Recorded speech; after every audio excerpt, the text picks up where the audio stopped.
Hello students, welcome back to a new lecture, and today's lecture will be lecture number 15 in the series of lectures on classical mechanics. In the last class we have seen what is meant by Legendre transformation, and we have also seen what is the use of Legendre transformation in classical mechanics. So the answer is quite simple.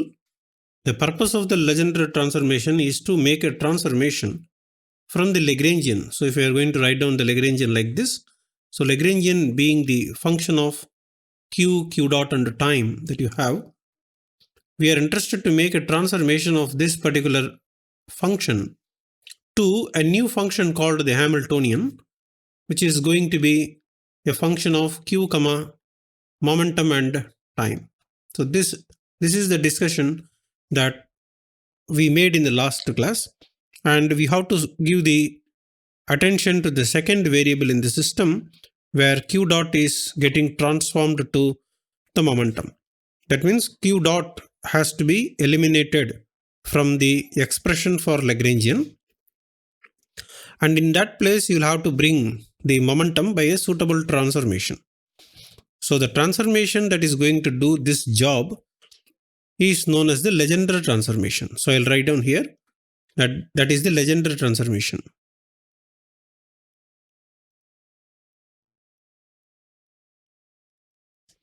And what is the equation for the transformation?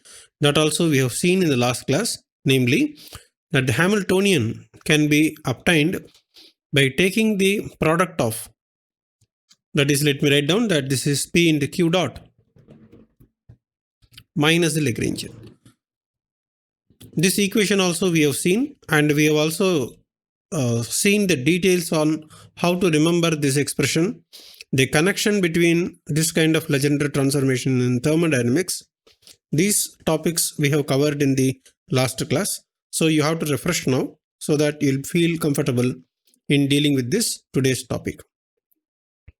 So the points are these are the points to be noted down. Lagrangian is a function of these three variables. Hamiltonian is a function of these three variables. Out of that, only one variable is going to be transformed. The remaining two variables will remain as original. And this is the equation which is going to be the equation for Legendre transformation, and where this transformation itself got induced because of your starting definition.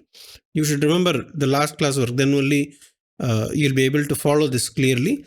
That dou L divided by dou Q dot is what we have said that let us define this quantity. So remember that this is defining. Defining means we are going to consider that this particular expression is the momentum P. Why it is called momentum, why it should be called momentum, we have seen by dimensional analysis. And the reason for considering this kind of a variable is that if the particular variable is going to disappear in the system, for example, if any one of the position variable of a dynamical system is not going to be present explicitly in the expression for the Lagrangian, then momentum is the quantity that is going to be conserved, and for that reason we are interested to have this. That's what we have seen in the last class. Okay, so once this kind of refreshment is clear about the last class, now today we can see what can be done with this transformation. Ultimately, what is happening is that once the Lagrangian itself is transformed means now the Lagrangian is not there. It has got transformed to a new expression, Hamiltonian.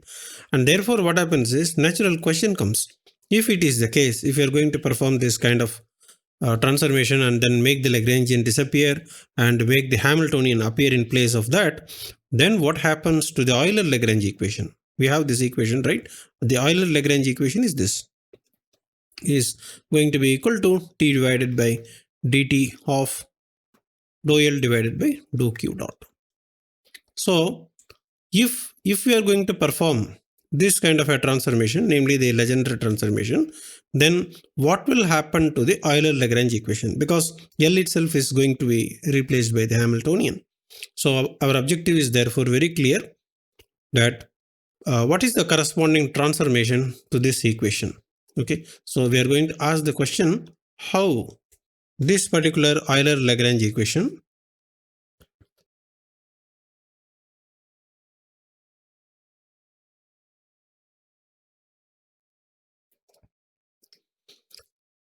so that should give you a proper idea about our today's classwork, like what is your aim of the work that we are planning to do.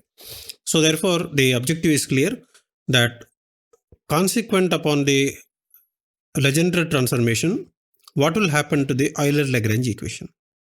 That is a question. The answer is that Euler-Lagrange equation will also be transformed to a new equation in terms of Hamiltonian, and we are going to call that new equation as the Hamilton's equation of motion. So let me therefore write down for the time being what will happen at the end. So if you perform this particular transformation, ultimately we get what is known as the Hamilton's equations of motion.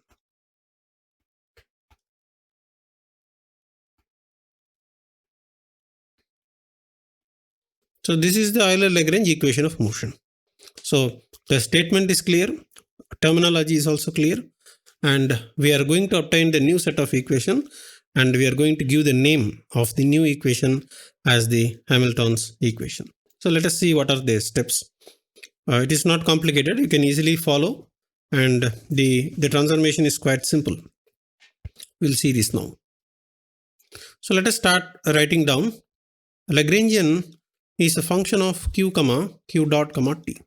That's what you have. So let us say that this is equation number 1. Then after that, what do you have? We have this expression. We have the dou L divided by dou q dot is equal to the momentum.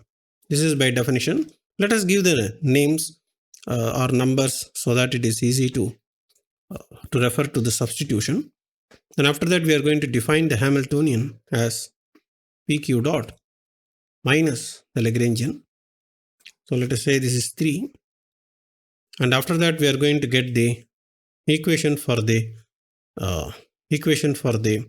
Euler-Lagrange equation. So let me write down that. We will be having dou L divided by dou Q equal to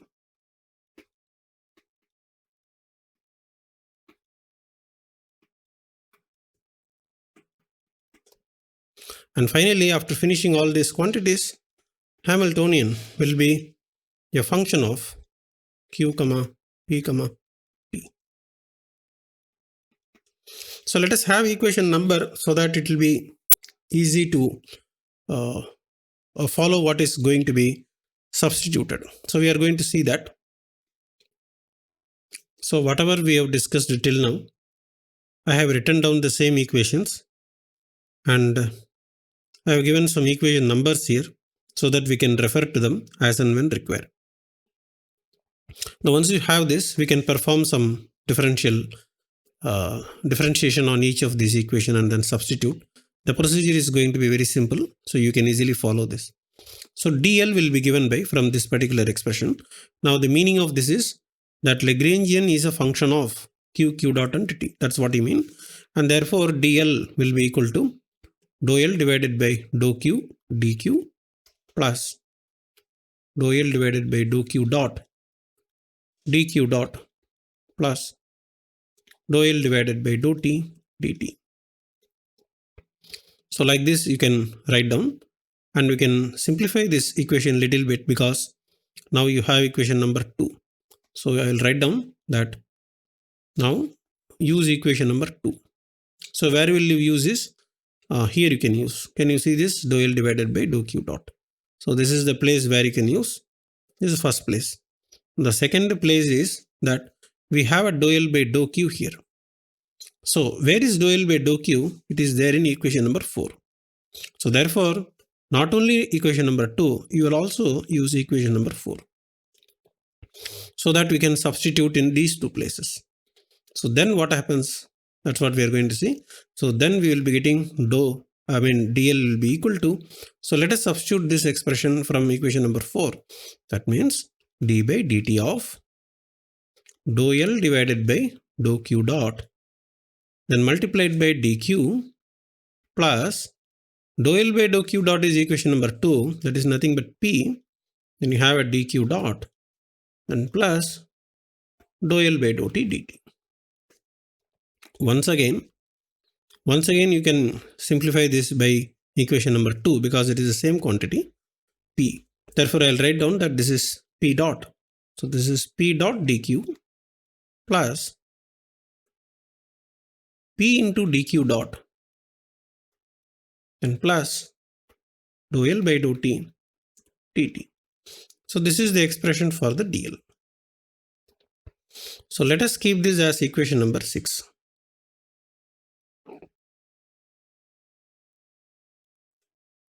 Okay, then what we can do is, from here I can write down, from here I'll write down that from 5 you can differentiate now dH equal to, you can find out the total differential of this expression is equal to dou H divided by dou Q dQ plus dou H divided by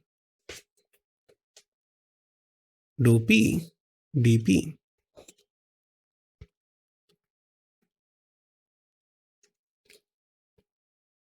So we will be having this particular expression as equation 7. So this is one way of simplifying. Then what happens is there is an equation number 3 here. So therefore we will now equation number 3 here. Let me write down. So using equation number 3, okay, we get dH equal to, now you can understand why we are using equation number 3. If you differentiate equation number 3, I will be getting dH. But if I differentiate equation number 5, I will be getting dH. So that means these two ways of getting the dH should be the identically same. So we can therefore make an equivalence, or we can compare that both the dHs should be equal.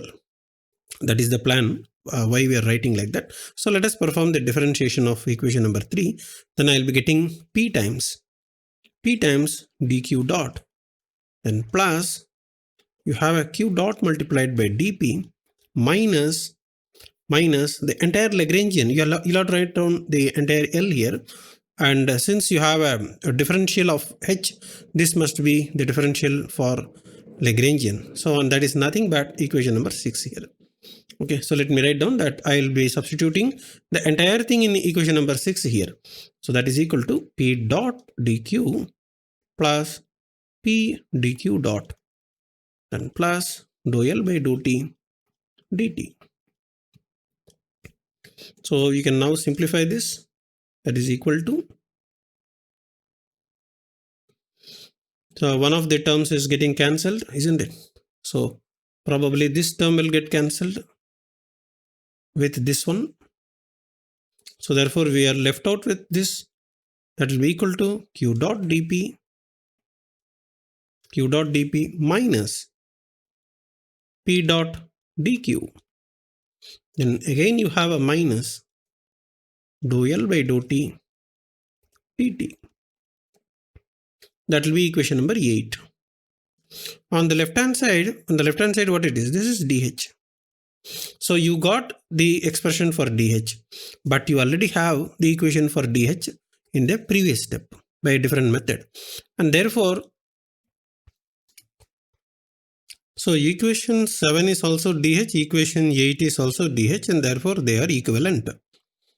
And if it is the case, that's what I have written, if it is the case, then the coefficients of, you can compare what is the coefficient here. In the case of the equation number 8, you will be having the coefficient of dP, coefficient of dQ, coefficient of dt. That's what we mean to say.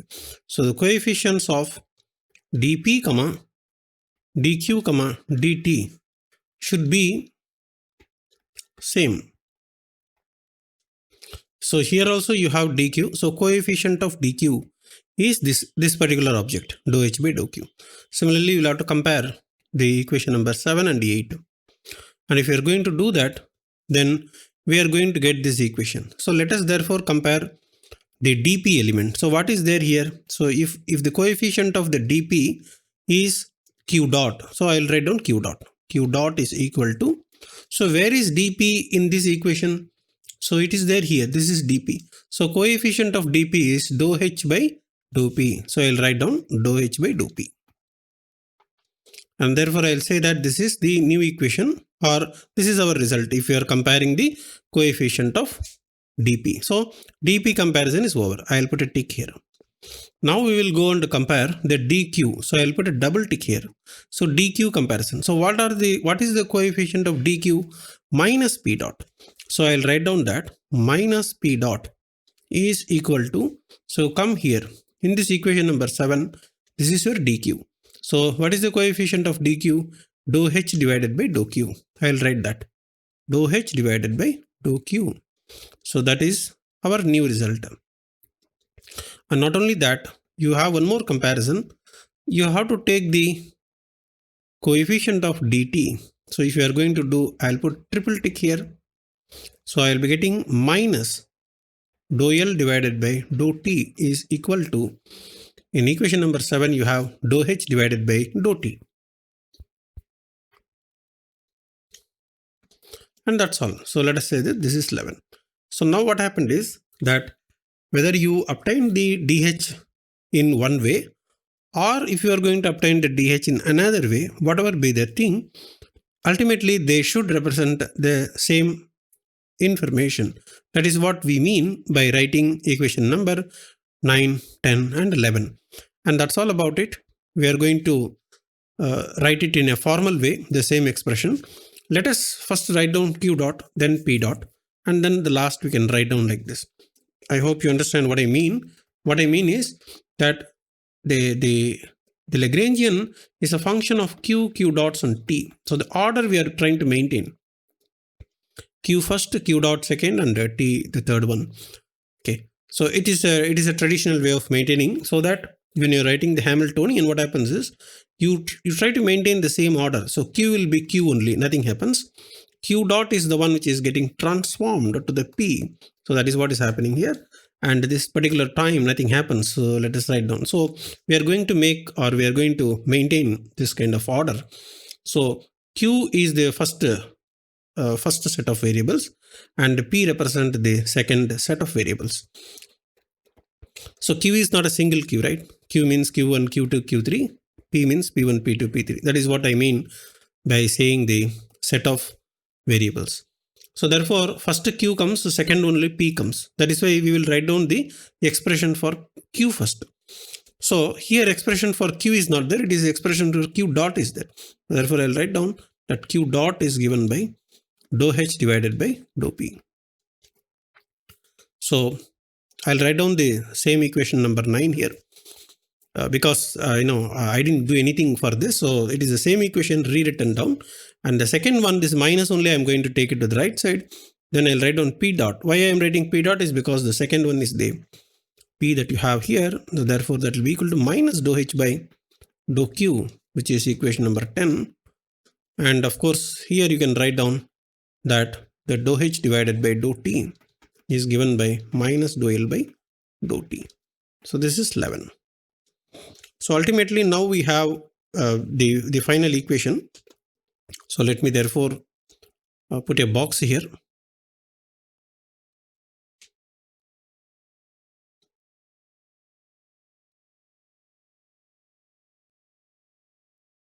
So we got the final result now. So let me therefore write down that these are the Hamilton's equations of motion.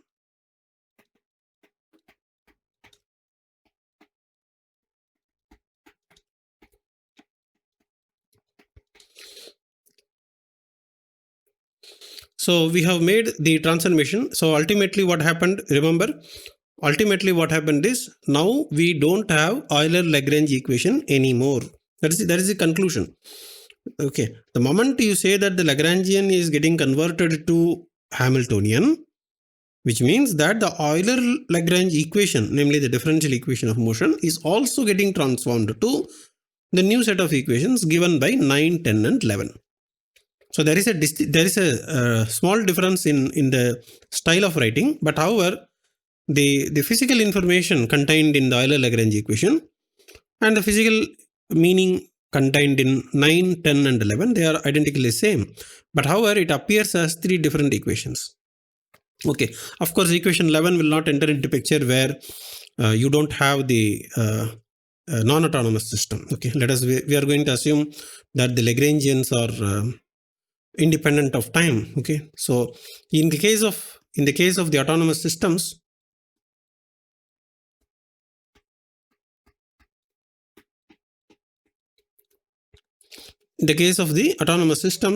remember that dou L by dou T will be equal to 0, and hence because of that reason, dou H divided by dou T is also going to be 0. So there is nothing for equation 11. So equation number 11 is going to be becoming 0 equal to 0. So essentially you don't have 11 itself. So ultimately we will be having equation number 9 and 10. So because of this reason, your Hamilton's equations are equation number 9 and equation number 10. So 11 will disappear because it is basically 0 equal to 0. And this is true only for the case of the autonomous system, because majority of the system we can consider, and therefore that is a fairly a broad area where you can discuss the physics. So we are interested in a particular class of Hamiltonian systems where doesn't depend on, or Lagrangian itself doesn't depend explicitly on time, which means that we are discussing the autonomous systems. Equation number 9 and 10 becomes the Hamilton's equations of motion, which are going to be equivalent to, remember that this is equivalent to. So our conclusion is that equation number 9 and 10 are equivalent to the Euler-Lagrange equation. I'll write down EL equation, Euler-Lagrange equation, which is given by, so probably I'll write down here Euler-Lagrange equation, dou L divided by dou Q equal to d divided by dt of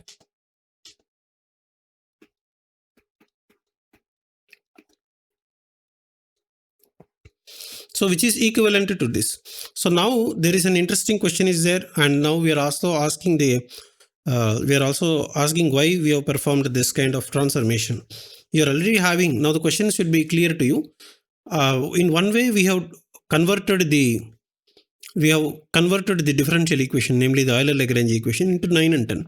So the question is this. So what is now the advantage? Is there any advantage, or it is just a matter of transforming to a new equation? So that is our question.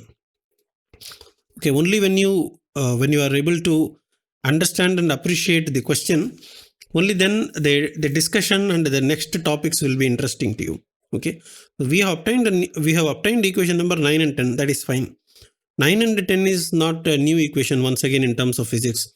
The physics which is going to be dictated by 9 and 10, equation number 9 and 10, is the same as the one which is going to give because of the Euler-Lagrange equation. Okay, if it is the case, if both of them is going to give the same physical content, then what is the advantage of having the new Hamilton's equation of motion? So that is the question. The answer is what we are going to see now, and the answer is in fact directly visible from the equation itself, and it also lays foundation for certain mathematical structure which is going to evolve because of the appearance of the mathematical equation 9 and 10. So this is what we are going to see now. So therefore, let us write down for comparison. Here itself, let me write down. Maybe here I will write down, because I had to go to the previous board and then come down once again. So instead of going up and down in the board, for reference, I'll write down here the equation number 9 and 10. So equation number 9 is this: Q dot equal to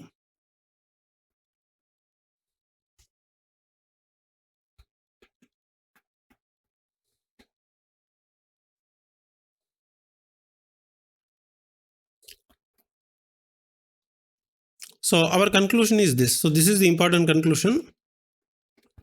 Because of this particular appearance, we'll write down here Hamilton's equation or a set of first order differential equation. So let us not worry whether it is partial differential or ordinary differential, but because in both the sides you have, even in the case of Lagrangian, it is same partial derivatives are there. So let us not worry about partial or total. At least what is clear from the appearance is that the Hamilton's equation are first derivative. Equation number 9 and 10, both of them are first derivative, second derivatives are not there. Whereas if you see the Euler-Lagrange equation, you have d by dt of dou L by dou Q. So that means whether it is total or partial, whatever it is, at the end of the computation or at the end of the calculation, you will have to perform two derivatives. And therefore, Euler-Lagrange equation is a second order differential equation, whereas Hamilton's equation or a set of first order differential equation. But when you are writing the wordings carefully, you have to be very careful to see a set of. That means it is not a single equation. Euler-Lagrange equation means it is one equation for one coordinate. But here, when you have one coordinate, you are going to have two equations. That is why I say it is a set of. So it has to go together. 9 and 10, equation number 9 and 10 has to go together. It's a set. So if you want to, you can always write down like this. Okay, it is a set of differential equations that has to go together. In the case of Euler-Lagrange equation, they all, equation numbers 9 and 10 are both going together and it is becoming a single second order equation. So mathematically speaking, a single second order differential equation is equivalent to two first order differential equation. So mathematically the concept is clear and therefore this is equivalent. Ultimately it is equivalent. That is fine. Even though it is equivalent, the question is there an advantage? If there is no advantage, it's okay. Then what is the fun in doing all this transformation? That question comes into picture. So we are going to provide the answer that Hamilton's equation of motion has a great advantage over the Lagrangian formalism. And therefore, the Hamiltonian dynamics or the Hamiltonian formulation of the mechanics has gained a lot of importance. Okay, so therefore, if you are going to use the Hamilton's equation 9 and 10 for solving a particular problem, then the methodology is known as the Hamiltonian mechanics rather than Lagrangian mechanics. So now you are able to distinguish between the Lagrangian mechanics and the Hamiltonian mechanics. Even though ultimate answer is going to be the same, but the way in which the Hamiltonian equation is generating the solution is going to be much more interesting when compared to the Lagrangian mechanics. And therefore, Hamiltonian mechanics gains a higher importance in place of or in preference to the Lagrangian mechanics. So that's the reason. And why it is so, in fact, why it is so is that's what I am giving the first possible conclusion is this. The first order differential equation provides the reason for that. Why it is so? Let us see what is the reason. Now, because of the first order differential equation, there is something interesting. What is something interesting is that, let me write down here, that the Q comma P, okay. So this particular set is the set of dynamical variables. Because I want to be clear about the terminology, when we are going to use several terms, technical terms, what is a dynamical variable? What is a physical quantity? Okay, and that distinction should be there. Physical quantity is something energy, momentum, etc. Dynamical variable, exact dynamical variable means the phase space variable. I mean to say the phase space variable, or we can say that, let me write down that this is a phase space variable. They are the Q's comma P. That means in the case of the Hamiltonian mechanics, you are going to plot the Q's along the x-axis and then the momentum P along the y-axis, and of course you are going to get a trajectory. The trajectory and all other things are very similar to the case of Lagrangian mechanics. So instead of the Q dot in the y-axis, you are going to put P along the y-axis. So that is the only difference. And here, as usual, you will be having some trajectories maybe there. So that is fine. So in drawing the trajectory, or in terms of number of dimensions or the dimensionality, they are the same. Okay. Already I told you that this is 2n dimensional phase space. And frequently 2n is what we say even. So it is the phase space is basically even dimensional phase space. So the terminology is that. So Q's and P's are known as the phase space dynamical variable, and that is first thing. The second thing is and Q comma P are, so let me write down that Q comma P are also known as, because of the mechanism by which you obtained this equation, these two variables Q comma P are known as canonically conjugate variables.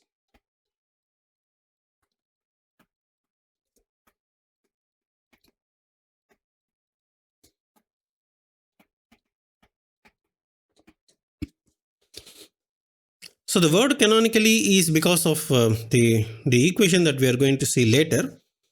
But for the time being, remember that these two are conjugate to each other. Okay, we don't have such kind of terminology in Lagrangian mechanics. In the Lagrangian mechanics, first variable was Q, second variable was Q dot.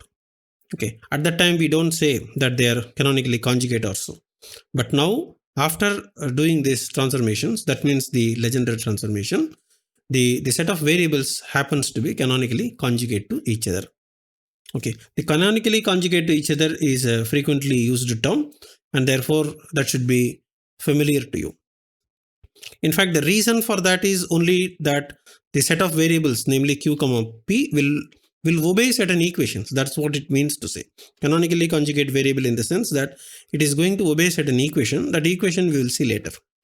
So the two or three important conclusions are this, that the Hamilton's equations are first order differential equation, and therefore what is the ultimate importance is that, let me write down that the dynamics of, or I will say that the temporal evolution of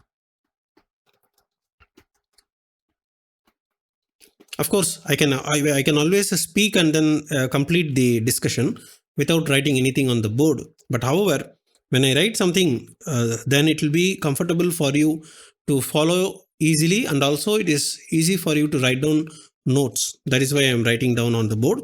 Otherwise, I can only tell that, okay, Hamilton's equations are first order differential equation, Q comma P's are known as canonically conjugate variables, and so on. I can proceed further quickly, but however, the purpose of writing is that it will enable you to keep these things in mind, as well as you can also write down in your class notes. So that's why I'm also writing down here the temporal evolution of a dynamical system, or we say in particular Hamiltonian system. So this conclusion is very important. The temporal evolution of a dynamical system will be first order in time. So this is an important conclusion drawn from the Hamiltonian formalism. In the case of the Lagrangian formalism, it is a second order differential equation, which is not comfortable. So the reason why this is gaining importance is that the solving methodology and also the physical interpretation, the role played by the Hamiltonian, these three things are giving you a more physical insight into the system rather than what is happening in the Lagrangian formalism.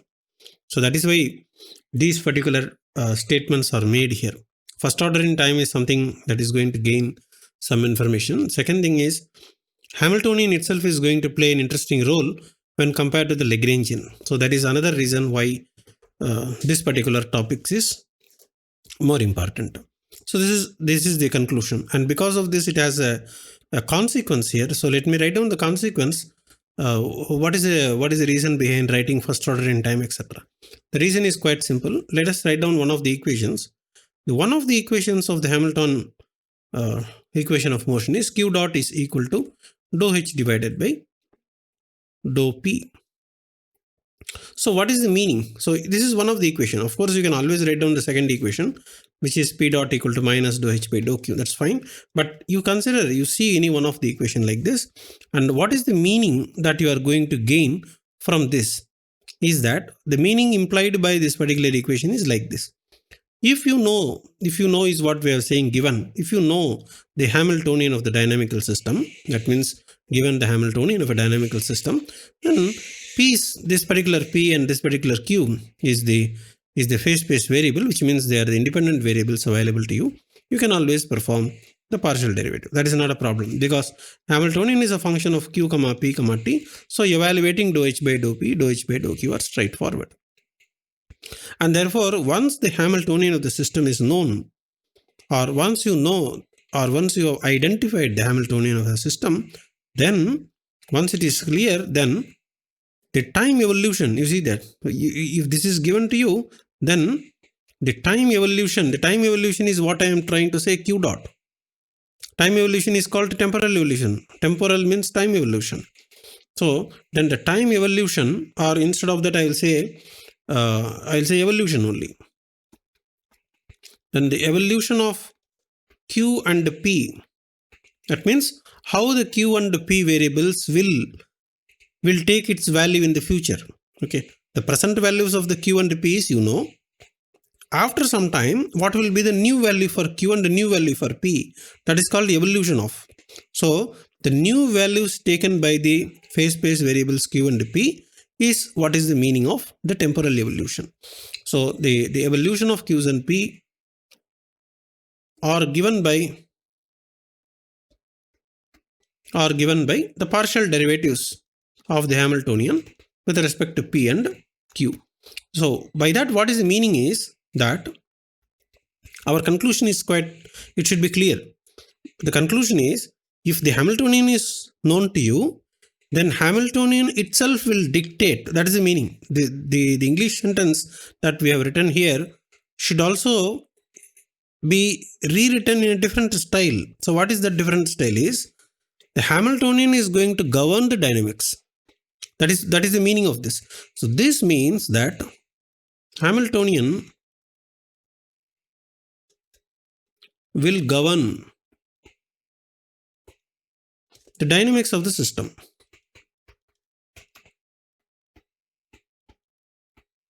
So whether you are going to say in this particular style or whether you are going to say in this style, it is only the style of presentation. So the way in which we have written on the last one gives you more emphasis on the importance of Hamiltonian. Okay, importance of Hamiltonian means the moment you know the Hamiltonian, that means you know the expression for the Hamiltonian, immediately it is going to tell you the dynamics. That means it is going to tell how the q will evolve and the p will evolve. Evolution of q and p means it is the position of the particle and momentum of the particle in future time. Okay, the moment if you know the position and momentum of the particle in future time, that is what we mean to say calculation of the dynamics of the system. And therefore, we have an important conclusion that Hamiltonian is going to govern the dynamics of the system, and therefore Hamiltonian gains a lot of importance rather than Lagrangian. Directly, because it is straightforward, right? You're taking first order partial derivative and saying that is a temporal evolution. It's a straightforward calculation and it is more visible. Physically it is more transparent when compared to having a second order Euler-Lagrange equation. And therefore, we have a better physical insight into the Hamiltonian dynamics. And therefore, Hamiltonian gains more importance than Lagrangian. So this is one very important conclusion. So we can still understand this particular expression by rewriting in a different style. So that we will do now. And let me go to a different place and then write down.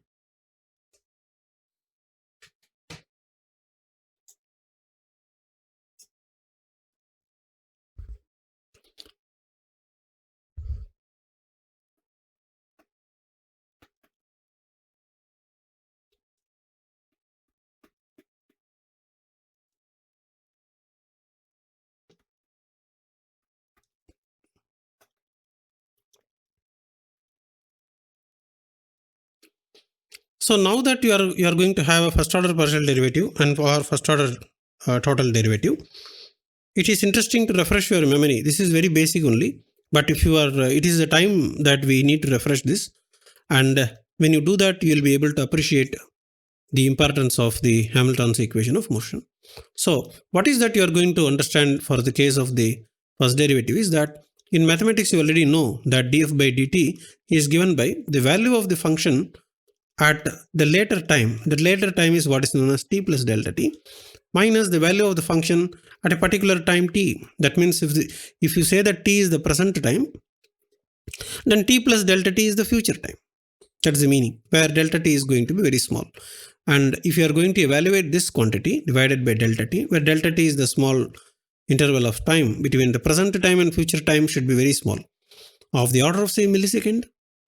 Not 1 hour. 1 hour time difference. No. Then df by dt it is not. So you know that mathematically delta t. So let me write down that this expression is valid in the limit of delta t approaching 0. So only when that condition is there, this particular expression is going to represent df by dt. So you are going to jump from one time to another time by very, very small time intervals of the order of millisecond or of the order of microsecond. It can be nanosecond. That's all good, but it cannot be a few seconds. It cannot be a few hours. That kind of time differences are not allowed. Then it will not be representing first order time derivative. So I am trying to explain how we are going to understand the first order time derivative. In fact, the reason why we do this is because this is what we are going to represent by the dot notation. And therefore, the advantage is that this equation is now easily solvable because the calculus operator, remember that this is a derivative, right? It's a calculus operator, is now equivalently represented. Remember that this is supposed to be approximately equal to, that is true actually. We should not write exactly equal to. It is approximately equal to. But the interesting point is, provided that the limit delta t is approaching 0, then this approximately equal to will approach equal to. That is the meaning. Okay. So the approximately equal to sign can be replaced by equal to sign if delta t is approaching 0. So that kind of clarity you keep here, so that you will not have any doubt whether to put approximately equal to here or exactly equal to here. So that is a point that you keep in mind here. So ultimately, coming to this particular point, we now understand what you mean by this. And therefore, what happens is, now you write down the Hamilton's equation of motion. Q dot is given by dou h by dou p. Now I can now write down what is Q dot. So I can write down that it is the position of the particle at a future time minus the position of the particle at the present time divided by the small delta t that you are going to have here. Let us not write down the delta t approaching 0 every time. We will make sure that only when delta t is approaching 0, this is valid. Okay. Otherwise, you should not use this equation at all. So that is the point that you have to be careful. If the delta t is not at all closer to 0, then don't use this formula. That's all. You cannot apply this formula and you don't do any calculation. That's the meaning. Okay. So then if it is the case, then we write down that this is equal to, the right hand side is dou h by dou p. So we write down this. By the way, dou h by dou p can be calculated because Hamiltonian is an expression which is known to you, which is supposed to be known to you. If you do not know the Hamiltonian of the system, then, well, you cannot do anything. Okay. So you started with a particular physical system. You identify what is the number of degrees of freedom. Okay. All those things you identified, then you identify what is the Lagrangian. And then from the Lagrangian, you perform the Legendre transformation. And from the Legendre transformation, you have the Hamiltonian. Okay. That is how the story is. You know the Hamiltonian means that is how you know. Whatever step you have already done for the Lagrangian, you perform the Legendre transformation and then keep the Hamiltonian with you. If it is the case, performing the first order partial derivative is quite simple. So keep the differentiation and that gives you the solution now. So if it is the case, what is the conclusion is, you take a cross multiplication. If you do the cross multiplication, I'll get dou h divided by dou p multiplied by delta t. I'll write down here multiplied by delta t. Then you take this q of t to the right hand side. So I'll write down plus q of t. And what will be left out in the left hand side is, you have q at t plus delta t. So what is the conclusion of this particular equation? Now, this is the conclusion that we say that this is gaining more importance in the case of Hamiltonian dynamics. Okay. Numerical solution of the Hamilton's equation of motion is going to be very straightforward and interesting when compared to solving the Euler-Lagrange equation. You see that this is the solution. You can now understand what is the meaning. Q means position of the particle. The position of the particle at a future time is equal to the small jump in time multiplied by a known quantity plus initial position. Q of t means present. When you start the experiment, you know where is the particle is located. That is your starting place.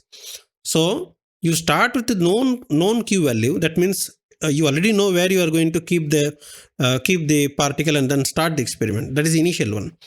then you perform a small calculation like this that will give you where is the future location of the particle, which means that you are going to track the particle as time changes, and that is called dynamics. This is what we say temporal evolution. This equation is giving a straightforward picture of the temporal evolution of the dynamical variables. Dynamical variable means Q's and P's, and this is only one equation out of the two, right? Similarly, you can also write down the similar equation for the case of the Q dots, and you can always write down that, right?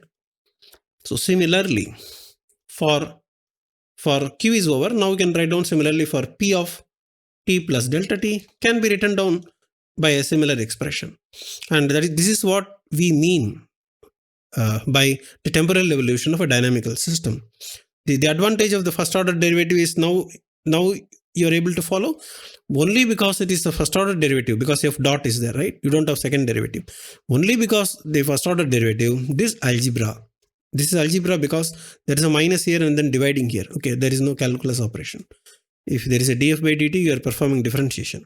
So calculus is becoming algebra. So this is very important. So this side, left hand side is calculus, right hand side is algebra. So a problem of calculus becomes problem of algebra. So ultimately, this last expression that you have is an algebraic equation, isn't it? Therefore, you don't have now, calculus is no more there. But in the case of the Euler-Lagrange equation, you can't do in such a simple manner because it's a second order differential equation. That is the first thing. Mathematically, it is directly solving a second order differential equation poses some additional difficulties. That is one thing. Second thing is Lagrangian itself doesn't give certain direct visible properties of physical system, whereas Hamiltonian is going to give you much more physical insight into the dynamics or of a physical system. That is what we are going to see now.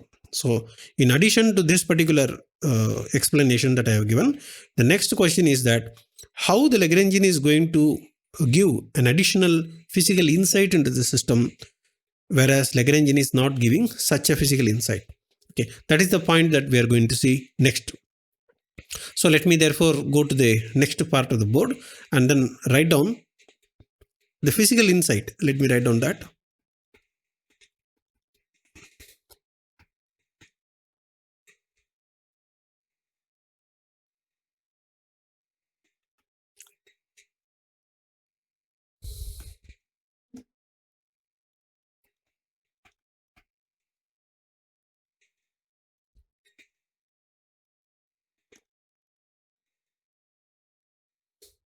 Okay, now we are now asking the question, in what way Hamiltonian is going to give a better understanding of the physics when compared to Lagrangian. So the answer is that let us now consider, because from the beginning we have been considering only autonomous system, so this is not a new thing for you. So consider autonomous system,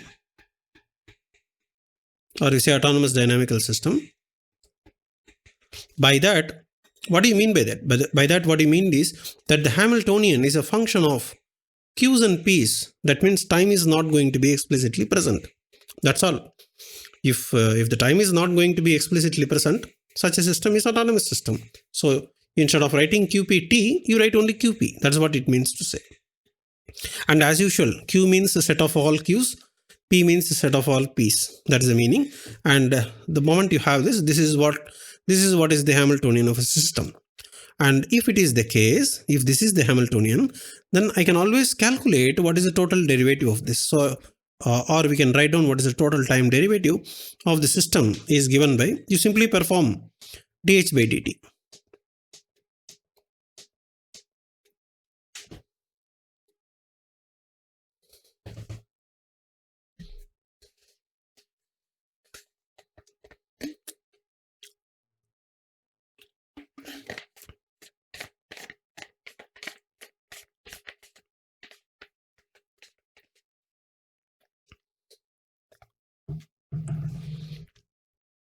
So if this is the Hamiltonian that we are going to write down, then we can always write down what is the dH by dt. You perform the differentiation, so we'll be getting dou h divided by dou q dq plus dou h by dou p dp. That's all. So now what you do is, I didn't write the dq by dt.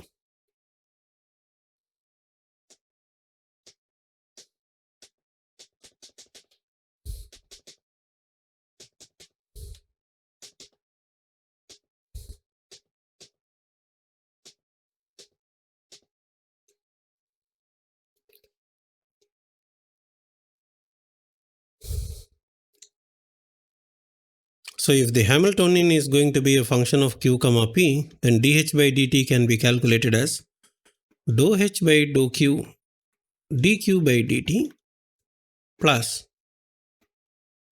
dou h by dou p dp by dt. This is the total time derivative, and therefore because this is divided by dt is there, here also divided by dt, here also divided by dt. That's all about it. So this is very simple. Then next what happens is, now what you have to do is, now you have to use equation 9 and 10. Because equation number 9 and 10 is what is the Hamilton's equation of motion. And for reference, probably I'll write down here so that it will be easy for you to recognize. Q dot is given by dou h by dou p, and p dot is given by minus dou h by dou q. This is the equation number 9 and this is equation number 10. So can you use it and substitute here? Let us see. So dou h by dou q. So can you substitute? Therefore I'll write down that dh by dt is equal to this first one, dou h by dou q. Here it is there. I can write down minus p dot. So I'll write down minus p dot. Then you have dq by dt plus this is dou h by dou p, that is there here, therefore that is q dot. So I'll write down q dot into dp by dt. Okay, then what is dq by dt? But dq by dt is actually q dot, right? So that actually you could have written in previous step. And plus this is q dot. dp by dt is what? P dot. So what is this? P dot q dot, that's all 0, right? dh by dt. This is very important conclusion.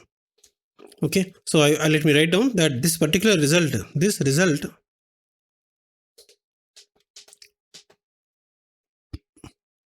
is very important. Why it is important, that we are going to see now. So our conclusion is this. Our conclusion is, if we are going to consider, this is important, if we are going to consider an autonomous Hamiltonian system means it is a system where the time dependence is not explicitly present in the Lagrangian, and therefore the time dependence is also not going to be present in Hamiltonian. If we are going to consider such a system, then it is guaranteed that dh by dt is always 0. Okay, that is why I am telling that this is not true for a single system. Okay, this is in general. How many systems you can consider means, that is why we have written it is a set of all autonomous systems. You consider any autonomous system for which you know the Hamiltonian. That is why we say Hamiltonian system. Okay, but what do you mean by saying Hamiltonian system is that for that particular system you know what is Hamiltonian. So what do you mean by that? The meaning is, you first find out what is the Lagrangian, perform the Legendre transformation, get the Hamiltonian. That's the meaning. You must be able to get the Hamiltonian. By that you should again remember that there is a process called inversion that I explained in the last class. In very rare situations, you see, Legendre transformation will be a failure. You will be unable to perform the transformation, and if that happens, you can't evaluate the Hamiltonian. And in fact, what is the mathematical condition for the invertibility? That also we have seen, that the Hessian matrix should be non-singular. So these points we have seen in the last class. So that is why I am now trying to emphasize what is the meaning of Hamiltonian system. Hamiltonian system means it is a system for which the Hessian matrix is not singular. Only when the Hessian matrix is non-singular, the Legendre transformation will be successful, and therefore you will be having the Hamiltonian with you. That is what we mean to say. And therefore, we are going to have an Hamiltonian system with us. And the moment you have an Hamiltonian system with us, which is autonomous, it is guaranteed that the total time derivative of the Hamiltonian is 0. This is very important conclusion. Why it is important is the meaning. What is the meaning given by this? This means that if you perform integration on both the sides of this equation, so which means that you have dh is equal to 0 times dt, cross multiply. And if you are going to perform the integration, I'll be getting the Hamiltonian equal to, if you the 0 is there, you integrate the 0, I'll be getting a constant. So therefore, which means that remember that mathematically, if you perform the integration, you get a constant. Mathematically constant, and then put a full stop. But physically we understand even more. What is that? Is that the time is there here, right? Therefore, the integration is with respect to time. Therefore, we say that this is the constant of the motion rather than constant. It is constant, of course. Mathematically, it is a constant. But because it is constant as the dynamics is taking place, we say that the Hamiltonian is a constant of the motion. And we say that alternate name, another name for constant of the motion is a conserved quantity. So our conclusion is, this is the conclusion. So whatever you write, whether it is this way or that way, this is the important conclusion for every, let me write down the conclusion so that it is easy for you to recognize the importance of this. Okay. Without writing, I can always go to the next one. But if you write, you also write and see. If you write once, then things will enter into your mind very clearly. Okay. Let me write down that for every autonomous Hamiltonian system,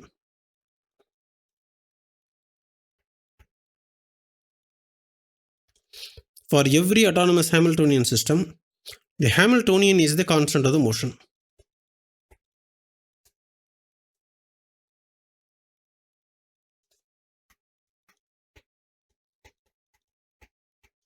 So this is the important conclusion that I would like to inform you.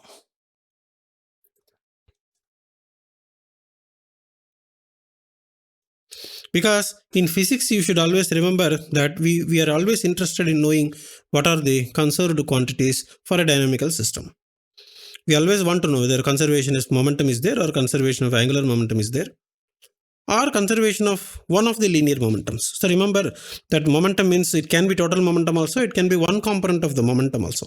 So here comes an interesting point. So please follow this point, what I'm trying to say. If I'm saying that the momentum is conserved, for example, then there are different options are there. Total momentum can be conserved. This is possible. I'm not saying that for every system total momentum is conserved, not possible. For some system total momentum may be conserved. For some other system, only x component of the momentum is conserved. Y component and z component may not be. So therefore, when this kind of things are happening, only one component is conserved here. This is the place where importance comes to understand Q, P. When I'm saying that Q, P, T is there for the Hamiltonian, this Q is now decomposed into X component and Q is decomposed for Y component. And if it is the case, the corresponding momentum is momentum X component and the momentum Y component. So now you understand, right? So for the case of two-dimensional system, you can always Q means X component, Y component, corresponding momentum will be X component, Y component. And now if you say that only Qx is missing in the Lagrangian, now you understand what is meaning. Now you see, when I'm saying that the Q is disappearing, or when Q is not explicitly present in the Lagrangian, the statement made in yesterday's class I am talking about. Okay, the previous class. In the previous class, I said that what happens if one of the Q is disappearing from the equation. One of the Q means it can be set of all Qx, Qy, or only Qx. It can disappear. Suppose if you say that only Qx is disappearing in the equation, whereas Qy is present in the equation, then the conclusion is that the X component of the momentum is conserved. That is the meaning. So it doesn't mean that the entire Q should be removed there. Okay. Whichever a single component of that particular Q is not present explicitly, then the corresponding component of the momentum, that is why we say conjugate. Now you understand, right? Conjugate momentum means corresponding. Okay, corresponding component of the momentum will be a conserved quantity, whereas the other components such as this one, Y component of the momentum, may not be conserved. So this point will be clear if you can remember the set of all Q's, set of all P's here. And interestingly, for the Hamiltonian, there is no trouble like that, because Hamiltonian is representing energy, and therefore remember that this is scalar quantity. Okay, so you don't have a trouble with this kind of a vector. So Hamiltonian is a scalar. So there is much more. It is much more comfortable and easy that Hamiltonian is conserved. But there is one interesting point. Okay, there is a very important point that we have not. This point. Let me write down. We have not identified. We have not identified the Hamiltonian as the total energy of the system. This point I want to make it clear because most probably, okay, you might have studied some introduction and you may have an idea that Hamiltonian represents the total energy of the system. So till now, based on our discussion, there is no place or there is no evidence that Hamiltonian is going to represent the total energy of the system. So that point I would like to make it clear. It only tells you that Hamiltonian is the Legendre transformation of the Lagrangian, and that's all about it. And there is no information till now that the Hamiltonian is going to represent the total energy of the system. How do you know that it becomes total energy? That can be understood later. But for the time being, remember that Hamiltonian is only the Legendre transformation of the Lagrangian. That's all about it. And this is very important conclusion. So keep this conclusion and then we can move further. The conclusion is that for every autonomous Hamiltonian system, the Hamiltonian is a constant of the motion. And because of that reason, let me also write down another important point that this is the first, because first time we are finding, right? So I'll write down that this is the first constant of the motion. I'll write down COM. COM means constant of the motion. This is the first constant of the motion that is which is discovered. Okay.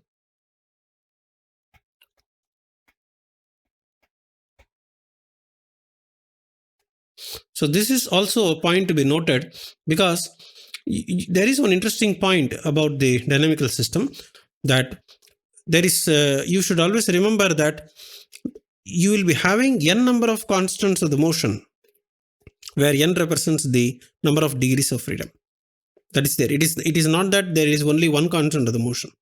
You have n number of constants of the motions are there for a dynamical system. Identifying what are those is the job. Actually, that is the job. Finding out what are the constant of the motion for a dynamical problem is what is the aim of understanding the physics. That is what is actually understanding the dynamics. And in this understanding, Hamiltonian dynamics provides you the first constant of the motion. Okay, the first constant of the motion means apart from finding what are the other physical quantities, the first one that you discovered, which is a constant of the motion, and it is also guaranteed for every system. For every system is very important. For every autonomous Hamiltonian system, the Hamiltonian itself is a conserved quantity. Okay. In addition to that, something else will be conserved that has to be discovered. So the clarity should be there. Now, what is the meaning of first here? First means there should be n number of constant of the motion for n degrees of freedom problem. Out of n constant of the motion, we have discovered one of them. Okay. So how many are yet to be discovered? N minus 1 has to be yet to be discovered. So that is a problem. That is the conclusion that I am going to draw here. So n represents the degrees of freedom of the dynamical system. And for n number of degrees of freedom dynamical system, there will be n number of constant of motion. Okay, this is the point. Now out of, okay, so this is the first point. Consider what is the meaning of this is first one I'll write down. Consider a physical system having n number of degrees of freedom. That is the first one. Second one, then for that particular physical system, there will be n number of constant of the motion. Then out of the n constant of the motion, we have discovered first constant of the motion. First means 1. We have discovered only 1 because we have discovered it, the first one. That is why we say first. Okay.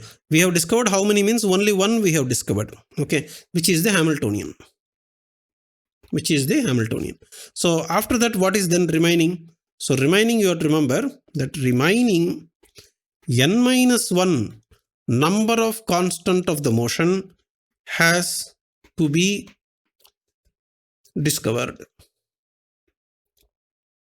That means your job is therefore to find out the remaining n minus 1 constant of the motion for the dynamical system. If you are able to find that, then we say that the solution to the entire system is calculated. We say that the system is integrable. Okay, if you are able to do that, that's what the conclusion. If you are able to discover the remaining n-1 constant of the motion by whatever method you know, okay, by whatever method possible, you will have to discover the remaining n-1 constant of the motion. If you discover that, okay, then we say that the Hamiltonian system is integrable.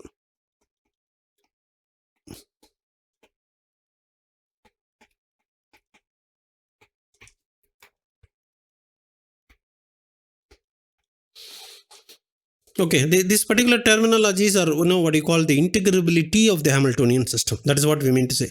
Integrability means, what do you mean by that? It is the ability to discover the remaining n-1 constant of the motion. That is the meaning. Integrability of the Hamiltonian system.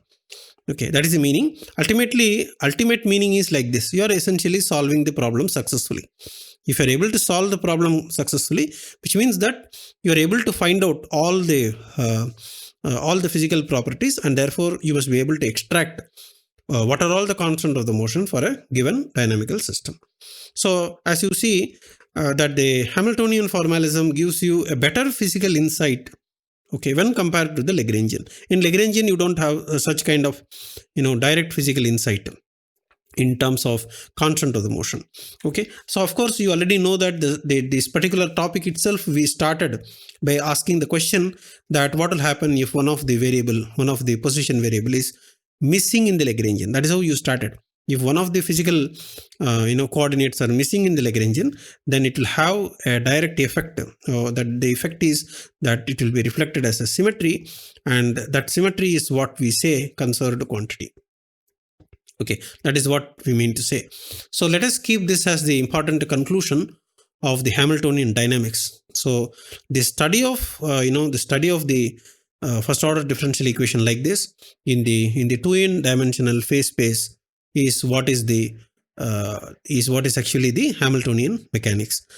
And we will see more properties. There are some algebraic properties that are going to be evolved because of this particular Hamilton's equation of motion. Okay, so those properties we will see in the next class.